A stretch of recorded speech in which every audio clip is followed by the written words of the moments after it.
Hello, good evening friends. मैं हूं राहुल। मैं आपके साथ जुड़ चुका हूं संविधान के दूसरे सेशन में, जिसमें मैं आपको 22 भागों के बारे में डिटेल में बताने वाला हूं। हम लोगों ने पहले वीडियो लेक्चर में, जो कि संविधान से रिलेटेड था, उसमें भाग 1 से लेके भाग 5 तक कंप्लीट कर लिया था, जिसमें हम लोगों ने पहले 12 अनुसूचियों के बारे में पढ़ा था। और उसके बाद हम स्टार्ट करते हैं अपने भाग 6 से स्टार्ट करते हैं। हम लोगों ने भाग 1 से लेके भाग 5 को कंप्लीट कर लिया था पहले वीडियो लेक्चर में। तो आइए बिना देरी किए हुए हम स्टार्ट करते हैं अपनी वीडियो को। और शानदार ये 22 भाग पढ़ने वाले हैं, जिसमें आप लोगों को बेहतर नॉलेज मिलने वाला है। तो जुड़ जाइए मेरे साथ और हम आपको बहुत ही अच्छे तरह से समझाने वाले हैं इन भागों को।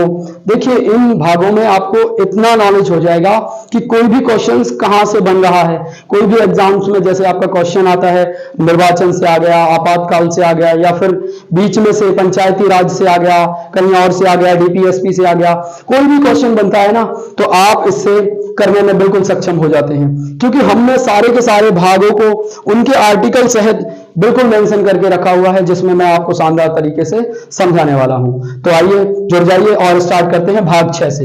देखिए, भाग 6 में क्या है? भाग 6 में राज्य के बारे में दिया हुआ है, राज्य। और इसमें 152 आर्टिकल से लेकर 337 आर्टिकल तक दिया हुआ है। अनुच्छेद 152 से लेकर अनुच्छेद 137 तक दिया हुआ है भाग 6 में, जिसमें राज्य के बारे में दिया हुआ है। इसमें भी जो अपना संघ था, भाग 5 में संघ हमने पढ़ा हुआ था, भाग संघ में भी 6 अध्याय थे और इसमें भी 6 अध्याय हैं। पहले अध्याय में क्या है? पहले अध्याय में दिया हुआ है सामान्य, मतलब आर्टिकल 152 में सामान्य बात दी गई है आपके भाग अध्याय 1 में राज्य में। और आपको बता दें, भाग 2 में है कार्यपालिका, राज्य की कार्यपालिका के बारे में दिया हुआ है भाग 6 के अनुच्छेद 153 से लेके 167 तक। तो आप बिल्कुल क्रिस्टल क्लियर होके आप समझ सकते हैं कि राज्य की कार्यपालिका का आर्टिकल कहां से कहां तक है और केंद्र की यानी कि संघ की कार्यपालिका का आर्टिकल कहां से कहां तक है।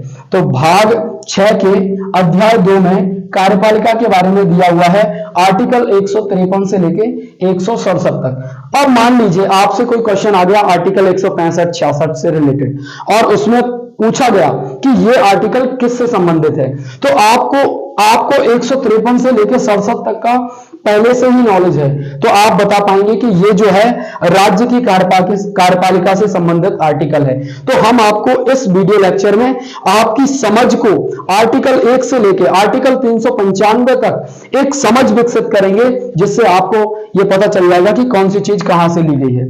अध्याय 3 में दिया हुआ है राज्य का विधानमंडल। देखिए, यहां राज्य का विधानमंडल के बारे में दिया हुआ है। अध्याय 4 में दिया हुआ है राज्यपाल की शक्ति। हमने आर्टिकल 123 पढ़ा था, जिसमें क्या था? प्रेसिडेंट की शक्ति के बारे में देखा था, राष्ट्रपति की शक्ति के बारे में दिया था। और राज्य में क्या होगा? राज्यपाल। तो राज्यपाल की शक्ति के बारे में कितने में है? आर्टिकल 213। ये 123 का उल्टा हो जाता है, एक को आगे करके आप 2 और 3 को लगा दीजिए तो आर्टिकल 123 बन जाता है। तो राज्यपाल की शक्ति आर्टिकल 213 में है। हाई कोर्ट के बारे में आर्टिकल 214 से लेकर आर्टिकल 232 में दिया हुआ है। तो हाई कोर्ट के बारे में कहां दिया हुआ है? सुप्रीम कोर्ट को हमने संघ में पढ़ा था, और हाई कोर्ट कहां होता है? राज्य में। तो हाई कोर्ट के बारे में आर्टिकल 214 से 232 तक दिया हुआ है। देखिए, आपको कितना डीप नॉलेज मिल रहा है। आपको पूरे आर्टिकल पढ़ने की जरूरत नहीं है। अगर कोई भी क्वेश्चन 214 से लेकर 232 के बीच में बनता है, तो आपको पहले से ही पता है कि आर्टिकल 214 से लेकर 232 तक हाई कोर्ट के बारे में दिया हुआ है। तो इसी तरह से हम इनके डिटेल में पढ़ेंगे अलग से, लेकिन ये आपके एग्जाम्स के लिए रामबाण है। ये मान लीजिए कि कोई भी एग्जाम जिसमें पॉलिटी का सेशन है, उसमें आप कहीं भी आप मात नहीं खा सकते, क्योंकि आपको सारा का सारा नॉलेज मात्र 2 वीडियो लेक्चर, यानी कि केवल 20 से 25 मिनट की एक वीडियो होती है, तो 50 मिनट की वीडियो लेक्चर में आपको सारा का सारा नॉलेज मिल जाता है संविधान का। चलिए, अध्याय 6 में है अधीनस्थ न्यायालय। अधीनस्थ न्यायालय के बारे में दिया हुआ है आर्टिकल अध्याय 6 में, और आर्टिकल 233 से लेकर 237 तक है। चलिए अब हम बात करते हैं भाग 7 की। तो भाग 7 को अब हमारे संविधान में शामिल नहीं है। अभी इस समय पे वर्तमान में भाग 7 हमारे संविधान का हिस्सा नहीं है। इसको 7वें संविधान संशोधन 1956 में निकाल दिया गया था, क्योंकि इसमें दिया हुआ था विद्वस्त प्रांत के बारे में और छोटी तथा बड़ी रियासतों के बारे में। अब रियासतें तो रही नहीं, रियासतों का तो विलय हो गया, तो अब क्या है हमारे पास, इस भाग को हटा दिया गया है।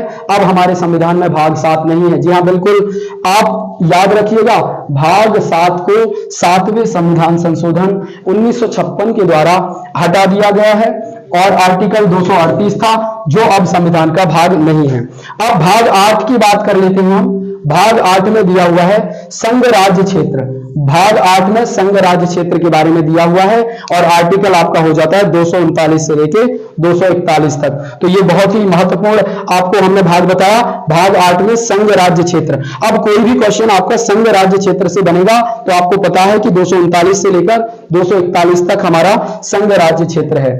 भाग 9 की बात करें तो वेरी वेरी इंपॉर्टेंट क्वेश्चन है ये। अब भाग 9 में पंचायती राज दिया हुआ है। इसको 73वें संविधान संशोधन यानी कि 73 कॉन्स्टिट्यूशन अमेंडमेंट के द्वारा ऐड किया गया था, और इसमें आर्टिकल 243 से 243 ऋणांक तक है। आपके जो हिंदी के अक्षर हैं उसमें ऋणांक तक है, हिंदी इंग्लिश में अलग होता है। मैं हिंदी मीडियम का यहां पर आपको पढ़ा रहा हूं तो मैंने हिंदी में मेंशन कर रखा है। 243 से लेकर 243 तक पंचायती राज्य को दिया गया है। 73वें संविधान संशोधन के द्वारा पंचायती राज्य को जोड़ा गया था। अच्छा, भाग 9 का क्या है? भाग 9 का जो कि हमारा 74वें संविधान संशोधन 1992 के द्वारा जोड़ा गया, जिसमें नगर पालिकाओं के बारे में दिया हुआ है। और आपको मैंने पहले ही अनुसूची वाले पार्ट में आपको बता रखा था कि इसको राज्य ने कितने विषय दे रखे हैं। चलिए, और ये जो इसका आर्टिकल हो जाता है 243 ता से लेकर 243 या छा तक। तो ये आर्टिकल्स हैं, इनके ता, था, द, ध, ना ऐसे सब आर्टिकल्स हैं। उनके बारे में आपको यूपी पुलिस के एग्जाम्स में या एसएससी जीडी के एग्जाम में या फिर किसी और छोटे एग्जाम्स में, वनडे एग्जाम्स में आपको इसकी इतनी डिमांड है नहीं। तो आपको केवल इतना याद रखना है कि कौन सा कहां से कहां तक के आर्टिकल्स में दिया हुआ है। तो भाग 9 कब जोड़ा गया? 74वें संविधान संशोधन 1992 के द्वारा। अब देखिए भाग 9 खा, ये भी इसमें सहकारी समितियों के बारे में दिया हुआ है, और इसमें है 243 या जा से लेकर 243 या ना तक। तो आर्टिकल भी आपको मैंने मेंशन कर रखा है। और वेरी वेरी इंपॉर्टेंट क्वेश्चन ये दोनों हो जाते हैं तीनों के तीनों, कि ये कब जोड़े गए हैं और इनमें कितने विषय हैं। तो मैंने आपको जब अनुसूचियां पढ़ाई थी तो इसके बारे में डिस्कस किया था। अगर आप उनके बारे में जानना चाहते हैं तो अभी आप मेरी पहली वीडियो को देख लीजिए, जिसमें आपको संविधान का स्टार्टिंग से नॉलेज मिल जाए और आप यहां से कनेक्ट हो पाएं। तो इस वीडियो को देखने के पहले आप मेरी पहले वाली वीडियो को जरूर देखें, ताकि आपको संविधान का आर्टिकल 1 से लेकर आर्टिकल 395 तक नॉलेज मिले और 1 भाग से लेकर 22 भाग तक आपको नॉलेज मिले। चलिए, भाग 10 में आपको अनुसूचित क्षेत्र, अनुसूचित जनजाति क्षेत्र, अनुसूचित क्षेत्र तथा उसकी जनजाति के लिए विशेष प्रावधान के बारे में दिया हुआ है भाग 10 में, और आर्टिकल 244 से लेकर आर्टिकल 244 का तक इसका आपको विस्तार मिल जाता है। बहुत ही इंपॉर्टेंट भाग हो जाता है भाग 11। इसमें केंद्र राज्य संबंध के बारे में दिया हुआ है। आर्टिकल 245 से लेकर 263 तक केंद्र राज्य संबंध के बारे में दिया हुआ है। तो ये भाग 11 था, बिल्कुल याद रखिएगा। ये बहुत क्वेश्चन पूछा जाता है, कौन से भाग में केंद्र राज्य संबंध के बारे में दिया हुआ है। तो भाग 11 में और केंद्र राज्य संबंध के बारे में दिया है। इसमें 2 अध्याय हैं। पहले अध्याय में आपको विधेयी प्रावधान दिए हुए हैं और दूसरे अध्याय में प्रशासनिक संबंधी प्रावधान दिए हुए हैं। तो आपको विधेयी संबंधी प्रावधान और प्रशासनिक संबंधी प्रावधान के लिए भी अलग अलग अध्याय हैं, तो उनको भी मैंने मेंशन कर रखा है। आर्टिकल 245 से लेकर 255 यानी कि 245 से लेकर 255 तक आपका विधेयी शक्तियां हैं, और प्रशासनिक की बात करें तो 256 से लेकर 263 तक है। तो यहां तक हमने भाग 11 को कैप्चर किया।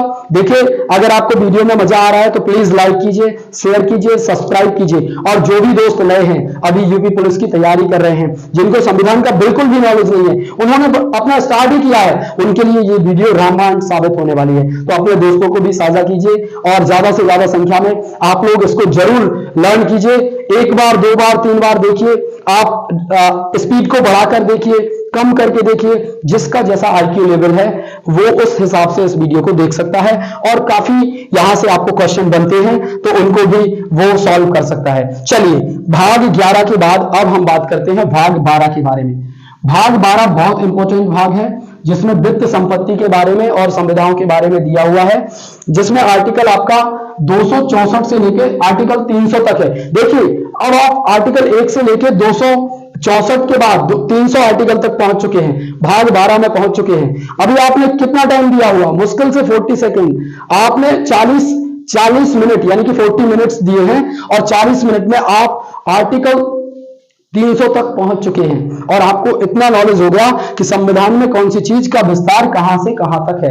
चलिए, उसके बाद इसमें 4 अध्याय हैं। अध्याय 1 में वित्त दिया हुआ है और अध्याय 2 में ऋण लेना दिया है। अध्याय 3 में संपत्ति संविधान है और अध्याय 4 को 44वें संविधान संशोधन 1978 में जोड़ा गया था, जो कि पहले ही पढ़ रखा है आपने कि हमारा ये मूल अधिकार था। आज हमारे पास ये आर्टिकल 300 का के तहत हमारे भाग 12 का हिस्सा है, जिसको 44वें संविधान संशोधन 1978 के द्वारा जोड़ा गया था।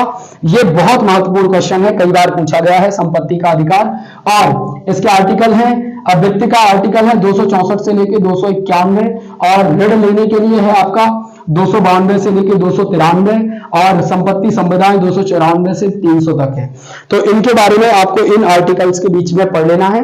आपको डिटेल में जाने की कोई जरूरत नहीं है। क्वेश्चंस में केवल इतना ही पूछा जाता है कि वित्त कहां दिया हुआ है, यदि सरकार कोई ऋण लेती है तो कौन से भाग में जाएंगे हम, इसका ब्यौरा हमें कहां मिलेगा। तो आपको अध्याय 2 में ऋण लेने के लिए आर्टिकल 292 से लेकर 293 तक दिया हुआ है। संपत्ति का अधिकार आर्टिकल 300 का है, तो बिल्कुल याद रखिएगा और वीडियो को लाइक कीजिएगा। चलिए आगे बढ़ते हैं। भाग 13 क्या है? भाग 13 में व्यापार एवं वाणिज्य के बारे में दिया हुआ है और ये आपके इंडिया यानी कि भारत क्षेत्र के अंदर होना चाहिए। भारतीय सीमा के अंतर्गत व्यापार एवं वाणिज्य के बारे में हमें आर्टिकल भाग 13 में दिया हुआ है और आर्टिकल 301 से लेकर आर्टिकल 307 में इसका उल्लेख मिलता है। चलिए, उसके बाद है भाग 14। भाग 14 में दिया हुआ है केंद्र राज्य सेवाएं। बिल्कुल इंपॉर्टेंट क्वेश्चन है आपको ये। देखिए, इसलिए भी इंपॉर्टेंट है क्योंकि ये बहुत महत्वपूर्ण आपके सेवाएं हैं। एक है राज्य लोक सेवा आयोग और दूसरा है संघ लोक सेवा आयोग। देखिए, अध्याय 1 में है राज्य लोक सेवा आयोग, तो बिल्कुल कंफ्यूज नहीं होना है। पहले राज्य लोक सेवा आयोग के बारे में डिटेल में दिया हुआ है।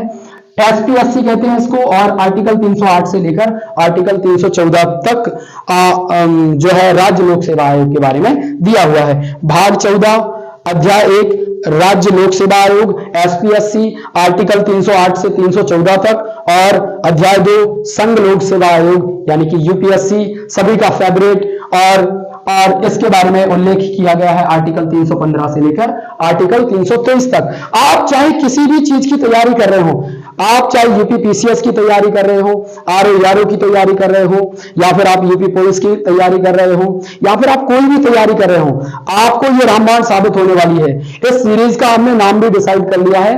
इस सीरीज का जो नाम देंगे वो आपको बहुत ही धुआंधार होने वाला है। चलिए, इसको मैं बता दूं आपको भाग 14 का, जो कि 42वें संविधान संशोधन 1976 में जोड़ा गया और इस संविधान संशोधन को हम एक मिनी संविधान भी कहते हैं। ये भी आप लोगों ने पहले पढ़ रखा होगा। और इसमें जोड़े गए थे अधिकरण। जी हाँ, अधिकरण। और ये बहुत महत्वपूर्ण भाग हो जाता है भाग 14 का, जिसको 42वें संविधान संशोधन 1976 के द्वारा जोड़ा गया और आर्टिकल 323 का में इसका उल्लेख मिलता है। और चैनल को सब्सक्राइब करना बिल्कुल न भूलें। ये मैंने एक छोटा सा हैंड बना रखा है आपके लिए, दबाने के लिए, इसी को आप प्रेस कर दीजिए तो चैनल सब्सक्राइब हो जाएगा और बेल आइकन को बिल्कुल प्रेस कर दीजिएगा, क्योंकि पर डे हम आपको 2-3 वीडियो लेक्चर लेने वाले हैं। तो आपको बहुत ही शानदार क्लासेस मिलने वाली हैं। अब आप आ जाइए भाग 15 में। यदि आपको चुनाव के बारे में, उल्लेख के बारे में जानना है तो भाग 15 को खोलिए और इसमें आपको निर्वाचन मिल जाएगा। निर्वाचन के बारे में आर्टिकल 324 से लेकर आर्टिकल 329 में उल्लेख दिया हुआ है। भाग 15 निर्वाचन, और इसका उल्लेख आर्टिकल 324 से लेकर 329 तक है। भाग 16 में आपको बता दें एसटी, एससी, ओबीसी या आंग्ल भारतीयों के बारे में विशेष प्रावधान दिए हुए हैं। इनमें इनके आरक्षण के बारे में भी बात की गई है। तो भाग 16 में एसटी, एससी, ओबीसी या आंग्ल भारतीयों के लिए आर्टिकल 330 से लेकर 342 तक है, जिसमें आर्टिकल 339 बहुत महत्वपूर्ण है। आपको मैं पढ़ाऊंगा डिटेल में, जब मैं राष्ट्रपति की शक्ति पढ़ाऊंगा, आपको प्रेसिडेंट पढ़ाऊंगा, तो उसमें आपको राष्ट्रपति की शक्तियों में मैं इसके बारे में मेंशन करूंगा। चलिए वीडियो को लाइक जरूर करती रहिएगा। और अब आते हैं भाग 17 में। भाग 17 में राज्य भाषा का उल्लेख है, जिसमें आर्टिकल 343 से 351 तक राज्य भाषा का उल्लेख मिलता है। इसमें 4 अध्याय हैं।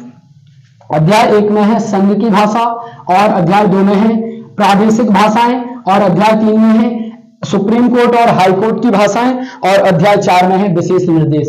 यानी कि भाग 17 में राज्य भाषा के बारे में उल्लेख मिलता है, आर्टिकल 343 से 351 तक मिलता है, और संघ की जो भाषा है वो 343 से 344 है, प्रादेशिक भाषा 345 से 47 तक है, और सुप्रीम कोर्ट और हाई कोर्ट की भाषाएं 348 से 349 तक आपको उल्लेख मिल जाता है, जो कि कई बार क्वेश्चंस पूछे गए हैं और बच्चे इनको सॉल्व नहीं कर पाते हैं। मेरे दोस्त इसको सॉल्व नहीं कर पाते हैं, तो हम आपको इसीलिए ये शानदार जानदार सेशन लेकर आए हैं।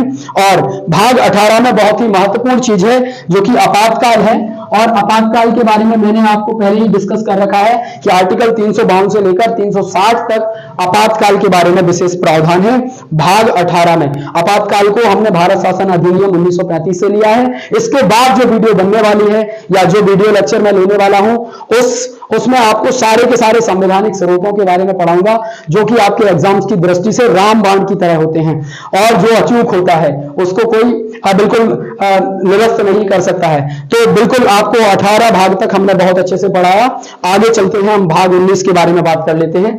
भाग 19 उतना महत्वपूर्ण नहीं है, लेकिन फिर भी आपको 22 भाग कराने हैं, तो मैंने जोड़ लिया। भाग 19 में है प्रकीर्णन, जिसमें आर्टिकल 361 से 367 तक है, और भाग 20 में है संविधान संशोधन। हजारों बार पूछा गया क्वेश्चन, जिसको हमने दक्षिण अफ्रीका से लिया हुआ है। भाग 20 संविधान संशोधन, आर्टिकल 368 बहुत ही महत्वपूर्ण क्वेश्चन हो जाता है, क्योंकि इसी के द्वारा हम संविधान संशोधन करते हैं। तो आपातकाल भाग 18, निर्वाचन भाग 15, और आपका आपातकाल के बाद संविधान संशोधन भाग 20 बहुत ही महत्वपूर्ण भाग हैं, जिनके बारे में हजारों बार पूछा गया है। और भाग 21 में विशेष उपबंध है, तो ये भी इतना महत्वपूर्ण नहीं है, आर्टिकल 369 से 392। और भाग 22 में आपका निरसन या प्रारंभ में हिंदी भाषा के बारे में उल्लेख है, जिसमें आर्टिकल 392 से 395 के बारे में दिया हुआ है। और यहीं पर हमारा सुपड़ा साफ हो जाता है। तो बोलिए भैया अब क्या करें? आपको मात्र 50 मिनट में हमने संविधान के 395 आर्टिकल का नॉलेज दे दिया है, और जो कि आपके एग्जाम्स के लिए बहुत महत्वपूर्ण है। तो आपका फर्ज बनता है कि हमारी वीडियो को लाइक और शेयर एंड सब्सक्राइब जरूर करें।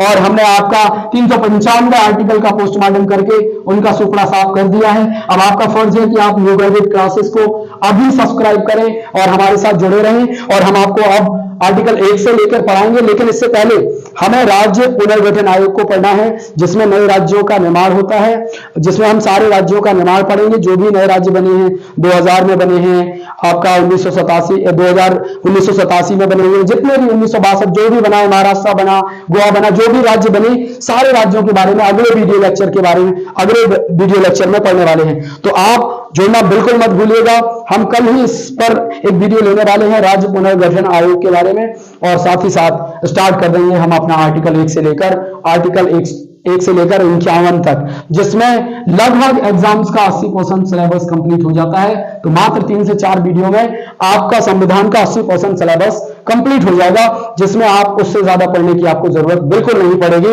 ये मेरा वादा है आप लोगों से। और साथ ही साथ मैं आपको बता दूं कि हम लोगों ने पूरे के पूरे भाग और पूरे के पूरे अनुसूचियां पढ़ ली हैं। भाग 1 से लेकर अनुसूची 12 तक हमने पढ़ ली है। इसको आप रिवाइज कीजिए। हमारी वीडियो को 1 बार 2 बार 3 बार देखिएगा।